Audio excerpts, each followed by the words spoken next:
Espaço agora para a rubrica A Última Fronteira. Está connosco, como é habitual ao domingo, o Miguel Gonçalves, o coordenador nacional da Sociedade Planetária. Bom dia, Miguel. Bom dia, Cristina. E afinal, vamos começar por esclarecer uma dúvida. Há ou não um novo planeta no Sistema Solar?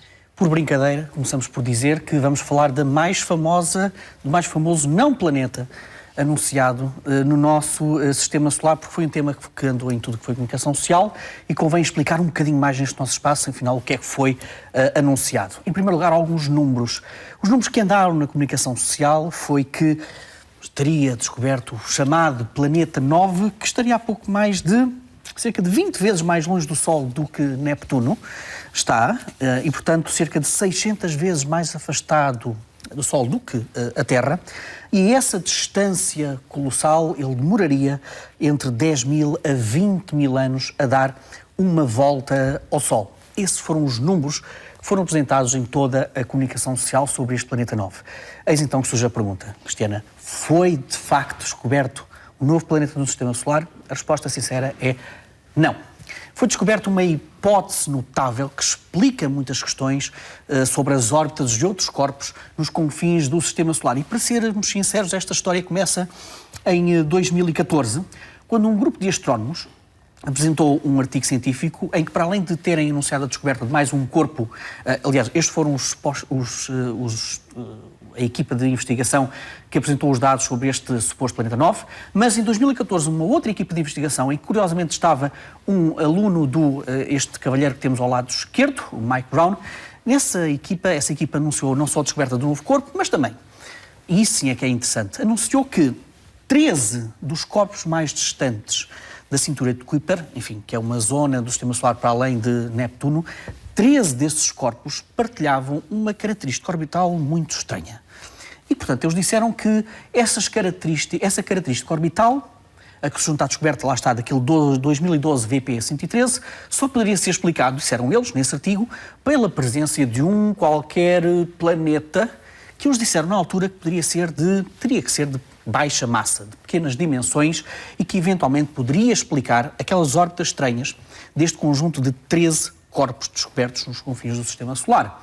Eles não fizeram mais nenhum cálculos, apenas avançaram com essa hipótese, mas eis então que apareceu na semana passada, o artigo de Mike Brown e do seu aluno a dizer basicamente o seguinte: não, nós refinamos, no fundo, esta investigação feita há 2 anos. E então o que descobrimos foi o seguinte: é que não são apenas estes 13 corpos que partilham uma característica orbital estranha, digamos assim. Não. Deste conjunto de 13, há 6 deles que também têm ainda uma outra característica orbital ainda mais estranha. E de acordo com os nossos cálculos, de acordo com as nossas hipóteses, de acordo com as nossas simulações, é importante que se diga isto tudo, simulações, estudos computacionais, tudo isto apenas pode ser explicado com a presença de um corpo com cerca de 10 vezes a massa da Terra àquela distância que eu mencionei há pouco. Ora bem, se nós introduzirmos um corpo com estas dimensões e esta distância do Sol, então, e ainda por cima com uma órbita que eles chamam de anti-alinhada, quer dizer que quando este corpo, este hipotético planeta, está no seu ponto mais próximo do Sol, está a 180 graus localizado, quase, enfim, do outro lado do ponto mais próximo de todos os outros corpos do Sistema Solar. E, portanto, um corpo com 10 vezes a massa da Terra e a uma distância de cerca de 20 vezes mais longe do Sol do que Neptuno, consegue efetivamente explicar a órbita destes 13 corpos descobertos pela equipa anterior, mas além disso, Mike Brown foi o cientista que ficou famoso nos Estados Unidos porque contribuiu para que Plutão fosse despromovido, de planeta para planeta anão, mas também há alguns anos descobriu um outro corpo chamado Sedna, que logo na altura ele achou que tinha uma órbita muito estranha. Bom, quer Sedna, quer todos os outros corpos conseguem ter uma explicação racional, científica para as suas órbitas se tivermos em consideração este hipotético Planeta 9. E é por isso que esta descoberta criou tanto entusiasmo na comunidade científica. Obviamente também muito ceticismo, faz parte da ciência, como é óbvio. Há todo um conjunto de outras equipas que estão já a contribuir com eventuais outras hipóteses para explicar aquelas órbitas, mas para já esta é a explicação teórica, computacional, hipotética, que explica a órbita daqueles planetas. Mais interessante é isto, mais interessante do que isso. Neste estudo computacional, quando eles meteram os dados no computador, com a introdução deste planeta 9, o resultado disse-lhes o seguinte: bom, para que isto tudo corra bem, digamos assim, então temos também que ter a presença de outros corpos no Sistema Solar com órbitas completamente opostas, 90 graus, em relação a toda a órbita da eclíptica, onde giram, digamos assim, os planetas do Sistema Solar. Portanto, tem que haver, de acordo com esta simulação, corpos que também rodam praticamente ao contrário. Isso é interessante porque há 2 anos foram precisamente encontrados outros corpos no Sistema Solar com órbitas inclinadas cerca de 90 graus em relação ao plano da eclíptica. E, portanto, este hipotético planeta 9, nós não temos nenhuma fotografia, nós nem sequer sabemos onde é que ele está. Isso é um outro desafio para o futuro da ciência ao nível deste planeta 9. É que, se ele estivesse no seu ponto mais próximo do Sol, certamente que nós teríamos já notícias físicas, digamos assim, da sua presença, mas ele se calhar não está. Ele pode estar em órbitas muito mais afastadas do Sol e é preciso telescópios com uma capacidade tecnológica notável e com características notáveis para poderem encontrar este planeta 9.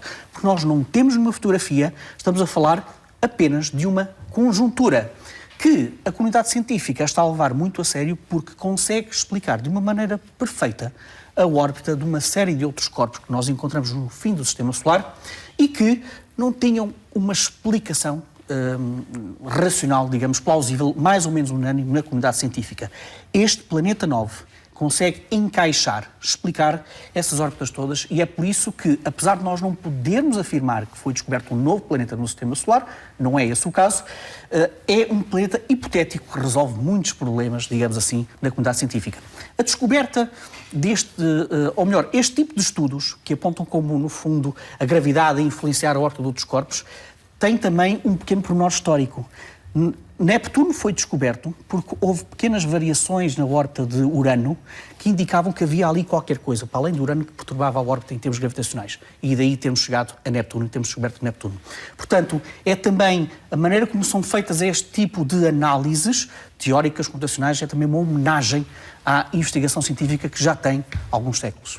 Miguel, e agora sim, a descoberta de um planeta solitário através de uma equipa de astrónomos do Reino Unido, Estados Unidos e Austrália. Eu confesso-te uma coisa, quando falamos em planetas vagabundos, há uma componente poética em mim que adora este tipo de temas. Planetas vagabundos são aqueles que não estão agarrados, digamos assim, em termos orbitais a uma estrela e, portanto, como o próprio nome indica, são vagabundos, andam pelo espaço. E este planeta, quando foi descoberto, o 2MASS J2126, os astrónomos pensavam, olha, se calhar é só mais um planeta vagabundo à semelhança daqueles enormes planetas, da enorme quantidade de planetas vagabundos que já descobrimos. Mas não, este tem uma história por trás. É que Cristiana foi descoberta, a mãe estelar deste planeta. E é um sistema planetário, não é sistema solar ao contrário do que apareceu na comunicação social. O sistema solar só há um, que é o nosso. Solar vem de Sol, Sol é o nome da nossa estrela. E, portanto, este planeta está afastado da sua estrela à incrível distância de 1 bilhão de quilómetros. Basicamente, isto é mais ou menos 7.000 vezes a distância da Terra ao Sol. E eis como é que isto é absolutamente gigantesca esta distância. O planeta 9, que nós falámos há pouco, pensa-se que poderá estar cerca de 600 vezes mais afastado do Sol do que a Terra. Este planeta está afastado cerca de 7.000 vezes a distância da Terra ao Sol, ou cerca de 11,6 vezes mais afastado do que o eventual planeta 9 do nosso Sistema Solar. Por que razão é que este planeta excitou tanto os cientistas? Bem, por uma razão simples. É o mais distante exoplaneta descoberto, longe, digamos assim, da sua estrela hóspede. Mas há mais um dado um pormenor interessantíssimo. A massa deste planeta. De acordo com os números que foram avançados pela equipa de investigação, este planeta terá entre 11,6 a 15 vezes a massa de Júpiter. Porquê é que estes números são interessantes? Porque, Cristiana, há ali um problema, pode ser quase um problema de identidade, porque, de acordo com o que diz a astronomia, é que um planeta que tenha esta massa está ali no limiar da definição entre o que é um planeta e o que é uma coisa que os astrónomos chamam de anã castanha. Uma anã castanha, numa outra maneira de dizer isto, é uma estrela falhada. É uma estrela que tem uma massa enfim, próxima das massas estelares, só que não tem aquela quantidade de massa necessária para ter reações nucleares no seu interior, de modo a produzir energia, de modo a brilhar por si mesma. E, portanto, esta descoberta é preciosa não só porque conseguimos identificar um corpo a uma distância colossal da sua estrela-mãe, mas também porque é, ainda por cima, um exoplaneta que está ali naquela fronteira deliciosa entre o que é uma estrela e o que, ou melhor, entre o que é um planeta e o que é uma estrela falhada. Miguel, menos de um minuto agora. Relembramos o passado? Muito rapidamente. Esta semana ficou marcada por duas efemérides sob o signo do 30. Em primeiro lugar, foi há 30 anos que a Voyager 2, em janeiro, a 24 de janeiro de 1986, que nos mostrou as primeiras imagens de Urano, quando passou a cerca de 8.500 km de Urano. E, nessa altura, aproveitou também para descobrir 10 novas luas no sistema de Urano. Foi há 30 anos. Mas também foi há 30 anos que o Challenger não explodiu, como se costuma dizer, não, desintegrou-se. E, ao contrário também daquilo que se pensa, a tripulação do Challenger não morreu, digamos assim, na altura desta desintegração, provavelmente terá perdido a consciência e terá falecido precisamente quando embateu no oceano. Muito bem. E também foi há 30 anos. Miguel, obrigada. Até o próximo domingo.